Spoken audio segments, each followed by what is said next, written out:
स्वागत है आपका आज के एपिसोड में। चलिए शुरुआत करते हैं पिछला अभ्यास प्रश्न के साथ। निम्नलिखित में से कौन सा पर्यावरण प्रभाव आकलन का भाग नहीं है? ए स्क्रीनिंग, बी न्यायिक सुनवाई, सी स्कोपिंग, डी जोखिम आकलन। इस प्रश्न का सही उत्तर है विकल्प बी न्यायिक सुनवाई। चलिए देखते हैं इसके विश्लेषण को। पर्यावरण प्रभाव आकलन में शामिल मुख्य चरण। स्क्रीनिंग, परियोजना की जांच निवेश के पैमाने, स्थान और विकास के प्रकार तथा यदि परियोजना को वैधानिक मंजूरी की आवश्यकता है के लिए की जाती है। स्कोपिंग, परियोजना के संभावित प्रभाव, प्रभाव का क्षेत्र, शमन की संभावनाएं और निगरानी की आवश्यकता। प्रभाव की भविष्यवाणी, सकारात्मक और नकारात्मक, प्रतिवर्ती तथा अपरिवर्तनीय एवं अस्थायी व स्थायी प्रभावों की भविष्यवाणी करने की आवश्यकता है, जो मूल्यांकन एजेंसी द्वारा परियोजना की अच्छी समझ को दर्शाता है। मिटिगेशन उपाय और EIA रिपोर्ट। EIA रिपोर्ट में प्रभावों को रोकने, कम करने या पारित करने या संभावित पर्यावरणीय क्षति या हानि के लिए मुआवजे के स्तर के लिए कार्रवाई और कदम शामिल होने चाहिए। सार्वजनिक सुनवाई, EIA रिपोर्ट के पूरा होने पर परियोजना स्थल के करीब रहने वाले सार्वजनिक और पर्यावरण समूहों को सूची तथा परामर्श दिया जा सकता है।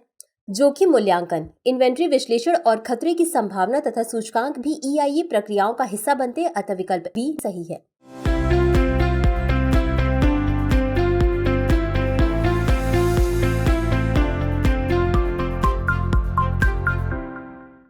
तो चलिए शुरुआत करते हैं आज के एपिसोड की पहले प्रश्न के साथ। राष्ट्रीय बाल अधिकार संरक्षण आयोग के संबंध में निम्नलिखित कथनों पर विचार कीजिए। 1. इसकी स्थापना बाल अधिकार संरक्षण आयोग अधिनियम 2005 के तहत की गई थी। 2. इसका कार्य यह सुनिश्चित करना है कि सभी कानून, नीतियां और कार्यक्रम बाल अधिकारों पर संयुक्त राष्ट्र कन्वेंशन के अनुरूप रहें। उपर्युक्त में से कौन सा या कौन से कथन सही है या सही है?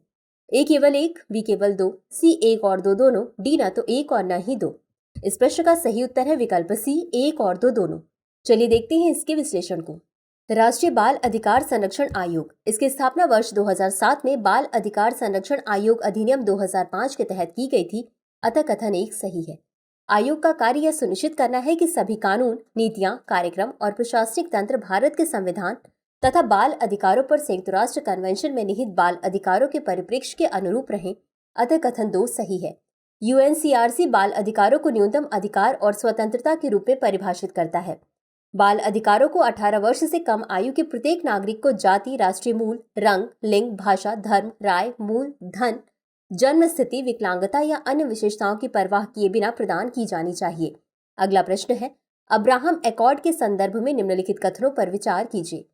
1. अब्राहम एकॉर्ड इजराइल और कई अरब राज्यों के बीच वर्ष 2020 में हस्ताक्षरित समझौतों की एक श्रृंखला है। 2. यहूदियों और अरबों की कथित सामान्य पूर्वज अब्राहम तथा भाईचारे की अभिव्यक्ति के संदर्भ में इन समझौतों को अब्राहम एकॉर्ड का नाम दिया गया। 3. मोरक्को अब्राहम एकॉर्ड के सदस्य देशों में से नहीं है। उपर्युक्त में से कितने कथन सही है? ए केवल एक, बी केवल दो, सी सभी तीन, डी इनमें से कोई भी नहीं। इस प्रश्न का सही उत्तर है विकल्प बी केवल दो। चलिए देखते हैं इसके विश्लेषण को।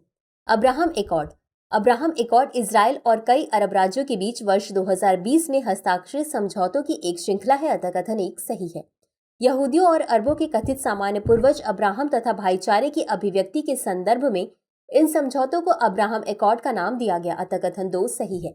अब्राहम एकॉर्ड के सदस्य देशों में इजराइल, संयुक्त अरब अमीरात, बहरीन, सूडान और मोरक्को शामिल है, अतः कथन तीन सही नहीं है। अगला प्रश्न है, निम्नलिखित बोर्ड ऑफ डायरेक्टर्स या निदेशक मंडल पर विचार कीजिए। 1. अंतर्राष्ट्रीय पुनर्निर्माण एवं विकास बैंक बोर्ड। 2. अंतर्राष्ट्रीय विकास एजेंसी। 3. अंतर्राष्ट्रीय वित्त निगम। 4. बहुपक्षीय निवेश गारंटी एजेंसी। उपरोक्त में से कितने विश्व बैंक समूह के बोर्ड ऑफ डायरेक्टर्स या निदेशक मंडल का हिस्सा है? ए केवल एक, बी केवल दो, सी केवल तीन, डी सभी चार। इस प्रश्न का उत्तर है विकल्प डी सभी चार। चलिए देखते हैं इसके विश्लेषण को। विश्व बैंक समूह के बोर्ड ऑफ डायरेक्टर्स या निदेशक मंडल 4 अलग अलग निदेशक मंडलों को संदर्भित करता है। अंतर्राष्ट्रीय पुनर्निर्माण एवं विकास बैंक बोर्ड, अंतर्राष्ट्रीय विकास एजेंसी, अंतर्राष्ट्रीय वित्त निगम, बहुपक्षीय निवेश गारंटी एजेंसी। प्रत्येक बोर्ड अपने संबंधित संगठन के सामान्य संचालन हेतु जिम्मेदार है, अतः विकल्प डी सही है। अगला प्रश्न है, प्रवर्तन निदेशालय यानी ईडी के संबंध में निम्नलिखित कथनों पर विचार कीजिए। 1. यह एक बहु अनुशासनात्मक संगठन है जो मनी लॉन्ड्रिंग के अपराधों और विदेशी मुद्रा कानूनों के उल्लंघन की जांच करता है। 2. प्रवर्तन निदेशालय का प्रशासनिक नियंत्रण आर्थिक मामलों के विभाग के अधीन है। उपर्युक्त में से कौन सा या कौन से कथन सही नहीं है या नहीं है? ए केवल एक, बी केवल दो, सी एक और दो दोनों, डी न तो एक और न ही दो। इस प्रश्न का सही उत्तर है विकल्प डी, न तो एक और न ही दो। चलिए देखते हैं इसके विश्लेषण को। प्रवर्तन निदेशालय यानी ईडी, यह एक बहु अनुशासनात्मक संगठन है जो मनी लॉन्ड्रिंग के अपराधों और विदेशी मुद्रा कानूनों के उल्लंघन की जांच करता है। अतः कथन एक सही है। भारत सरकार की एक प्रमुख वित्तीय जांच एजेंसी के रूप में ईडी भारत के संविधान और कानूनों के सख्त अनुपालन में कार्य करता है। यह वित्त मंत्रालय के राजस्व विभाग के अधीन कार्य करता है। निदेशालय का प्रशासनिक नियंत्रण आर्थिक मामलों के विभाग से राजस्व विभाग को स्थानांतरित कर दिया गया। अतः कथन दो सही है। अगला प्रश्न है, नेट जीरो उत्सर्जन के संदर्भ में निम्नलिखित कथनों पर विचार कीजिए। एक, यह एक ऐसे देश को संदर्भित करता है जो अपने उत्सर्जन को शून्य पर लाएगा। दो, किसी देश के उत्सर्जन की भरपाई वायुमंडल से ग्रीन हाउस गैसों के अवशोषण एवं निष्कासन द्वारा की जाती है। तीन, COP26 शिखर सम्मेलन में भारत ने वर्ष 2070 तक अपने उत्सर्जन में कटौती करके नेट जीरो करने की प्रतिबद्धता जताई है। उपर्युक्त में से कितने कथन सही हैं? ए केवल एक, बी केवल दो, सी सभी तीन, डी कोई भी नहीं। इस प्रश्न का सही उत्तर है विकल्प बी केवल दो। चलिए देखते हैं इसके विश्लेषण को। नेट जीरो उत्सर्जन, नेट जीरो उत्सर्जन को कार्बन तटस्थता कहा जाता है, जिसका अर्थ यह नहीं है कि कोई देश अपना उत्सर्जन शून्य कर देगा। अतः कथन एक सही नहीं है। किसी देश के उत्सर्जन की भरपाई वायुमंडल से ग्रीन हाउस गैसों के अवशोषण एवं निष्कासन द्वारा की जाती है। अतः कथन दो सही है। वनों को और अधिक कार्बन सिंक के रूप में निर्मित करके कार्बन उत्सर्जन के अवशोषण को बढ़ाया जा सकता है। COP26 शिखर सम्मेलन में भारत ने वर्ष 2070 तक अपने उत्सर्जन में कटौती करके नेट जीरो करने की प्रतिबद्धता जताई है। अतः कथन तीन सही है। अगला प्रश्न है, इंटरनेशनल मदर अर्थ डे के संदर्भ में निम्नलिखित कथनों पर विचार कीजिए। एक, इंटरनेशनल मदर अर्थ डे प्रत्येक वर्ष 22 अप्रैल को मनाया जाता है। दो, अर्थ डे 2024 की थीम प्लास्टिक मुक्त विश्व है।